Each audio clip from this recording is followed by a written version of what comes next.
ஒரே ஒரு வில்வ இலையாவது இந்த 3ஆம் காலத்துல நம்ம சுவாமிக்கு வச்சிருந்தோம். அது ஏன் அப்படின்னா, ஒவ்வொரு காலமும் ஒவ்வொருவர் வழிபாடு செய்தது.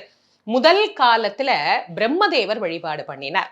2வது காலத்துல மகாவிஷ்ணு வழிபாடு பண்ணினார்.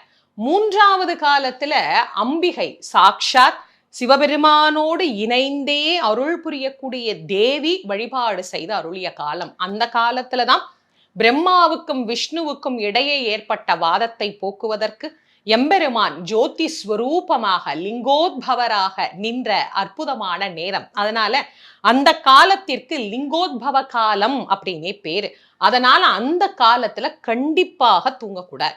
அடுத்து 4ஆம் காலம் தேவர்கள், ரிஷிகள், மானுடர்கள்னு அனைவரும் வழிபட்ட காலம். இந்த சிவராத்திரி விரதத்தை பொறுத்த வரைக்குங்க, சிவபெருமான் அப்படிங்கிறவர் நம் ஆன்மாவினுடைய தலைவன். அந்த ஆன்மாக்களுக்கு தலைவனாக விளங்கக்கூடிய சிவபெருமான உண்மையாக